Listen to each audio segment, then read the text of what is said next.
평균의 함정. 평균은 매우 유용합니다. 하지만 한계점 또한 명확하죠. 평균을 지나치게 신뢰하게 되면 위험한 일들이 벌어지게 되는데요. 여러분, 노르마 조각상이라고 아시나요? 미국 클리블랜드 건강박물관에 전시되어 있는 조각상이에요. 이 조각상은 15,000명의 젊은 성인 여성들로부터 수집한 신체 치수 자료들을 평균 내서 그 평균대로 빚어낸 조각상입니다.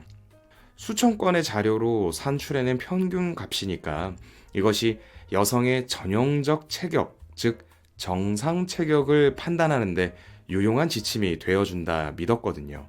클리블랜드 건강박물관은 노르마 조각상을 전시만 하지 않고 이성적 여성 신체상으로 삼으면서 인체의 완벽한 전형으로 칭송했어요.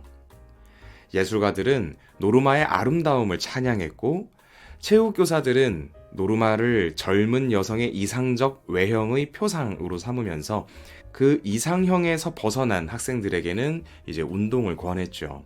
1945년 클리블랜드 지역신문은 의학회, 대학, 교육위원회가 협찬하는 대회를 엽니다. 이상적 여성 신체상의 평균인 노르마와 가장 비슷한 여성을 뽑는 대회였어요. 대회가 열리기 전에 심사위원들은 대다수 참가자들의 신체 치수가 평균치에 근접해서 이 승부가 밀리미터 단위로 아슬아슬하게 갈릴 것이라고 예상했어요.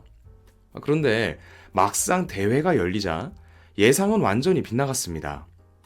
9개 항목의 치수 중에 5개 항목만 한정하더라도 평균치에 든 여성은 약 1000명의 참가자들 가운데 40명도 되지 않았어요. 9개 전체 항목을 기준으로는 평균치에 가까운 여성은 단 1명도 나오지 않았죠. 이상하죠? 무려 15,000명의 평균을 낸 수치임에도 아무도 해당하는 사람이 없다뇨.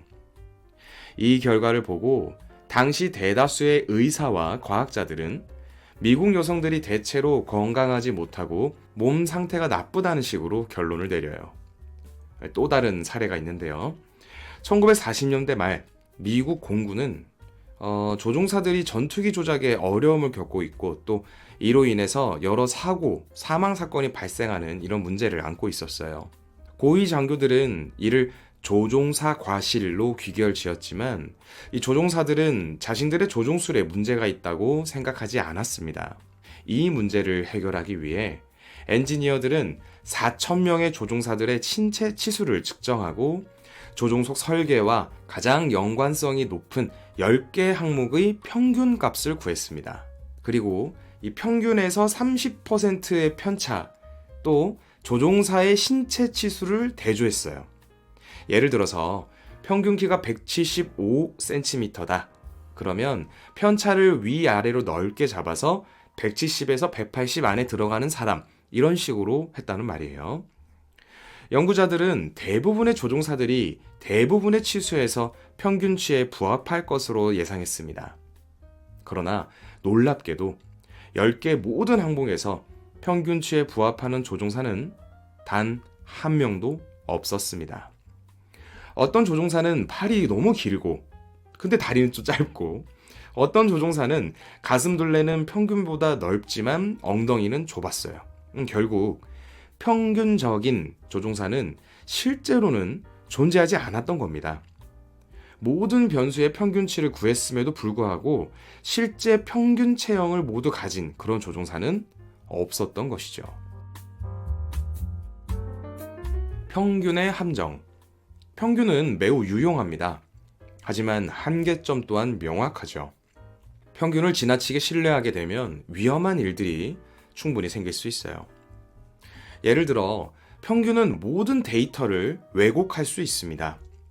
얼핏 생각하면 모든 값의 중간이라는 생각이 들지만 몇 개의 극단적 데이터가 들어가거나 정규 분포가 아닌 값들이 있을 때 자칫 대표할 수 있는 값이라고 할 수 없음에도 마치 전체를 대표하는 값처럼 보이게 하거든요. 1985년도 노스캐롤라이나 대학교 지리학과 졸업생들의 평균 초봉, 이거 유명하거든요. 자, 보세요. 그들이 평균 초봉은 10만 달러입니다. 지금 기준으로 1억이 넘는다는 소리인데 아무래도 이상하게 높죠. 당시 미국 대졸자의 평균 초봉은 2만 달러가 조금 넘었으니까 유독 노스캐롤라이나 대학교 지리학과 졸업생 평균 초봉이 다른 사람들보단 5배가량 높았던 거예요. 왜였을까요? 자, 그 해에 지리학과 졸업생 중 천문학적 계약금을 받았던 마이클 조던이 있었거든요. 한 명의 극단적으로 높은 값으로 인해서 전체 평균이 확 올라갔다는 거죠. 그럼에도 우리는 10만 달러의 초봉을 평균 값으로 가치 있게 여겨야 하는 걸까요? 지리학과를 졸업하면 다른 대졸자보다 무려 5배의 초봉을 받는다고 이야기할 수 있을까요? 그러니 우리는 평균 값을 어떻게 받아들일지 또는 활용할지를 명확하게 할 필요가 있어요. 하지만 이럼에도 불구하고 평균 값이란 굉장히 과학적인 것처럼 보입니다. 모든 각각의 수치가 반영되어 있고 중간값이라는 환상까지 주니까요. 게다가 한 걸음 더 나아가서 중간값이 가장 이상적이다라는 아까 맨 처음 말씀드렸던 노르마 조각상 같은 착시까지 주게 됩니다.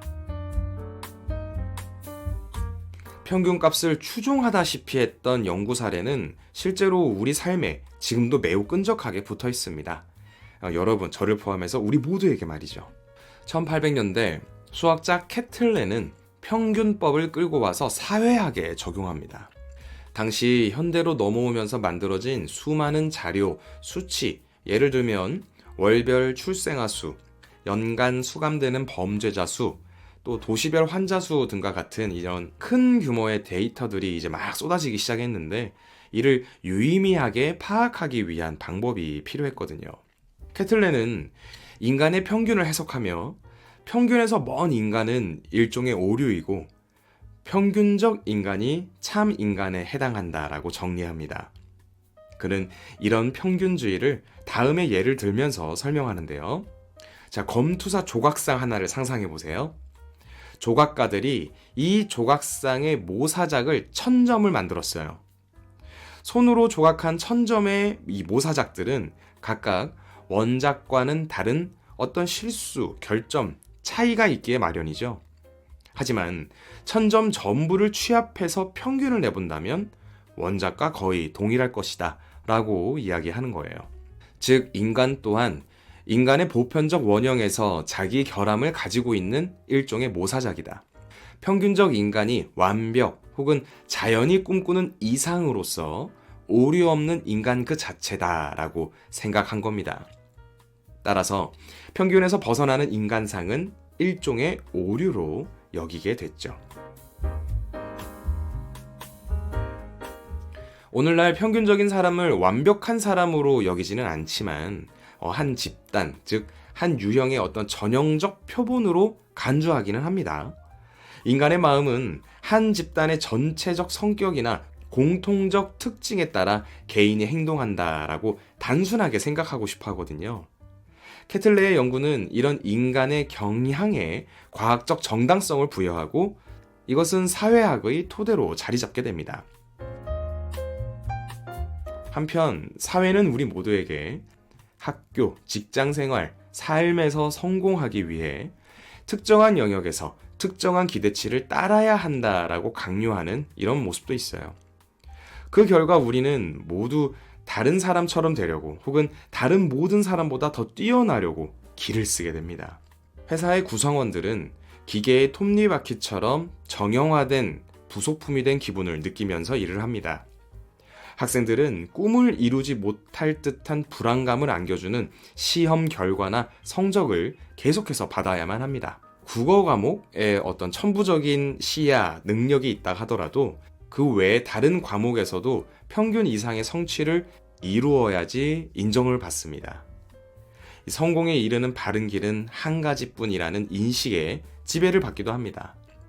어떤 대안적인 방법, 창의적인 방법을 선택하면 순진하다, 틀렸다 이런 말을 듣기도 하죠.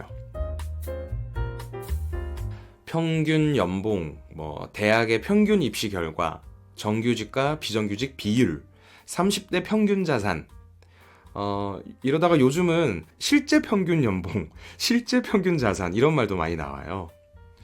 우리나라는 이상하게도 평균을 많이 궁금해합니다. 직업적 성공을 판단하기 위해서 자신의 급여를 평균적 급여와 비교하기도 하고요. 자, 노르마 조각상의 사례처럼 혹은 조종사의 평균 치수의 어떤 사례처럼 평균이 전체를 대변한다, 정상 혹은 이상적인 상을 제공한다라고 생각하면 이렇게 많은 함정을 감수할 수밖에 없습니다.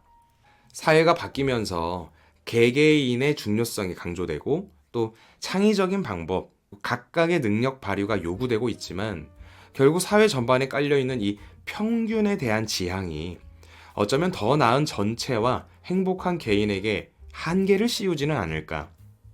무엇보다 평균과 표준화가 너무 타당해 보이는 우리의 인식에 대해서 한 번쯤은 의문을 가지고 여러 가지 기준, 다양한 방법에 대해서 우리가 생각을 좀 넓힐 필요가 있지 않나 생각합니다. 토드 로즈의 평균의 종말을 읽어보았습니다. 지금까지 들어주셔서 고맙습니다.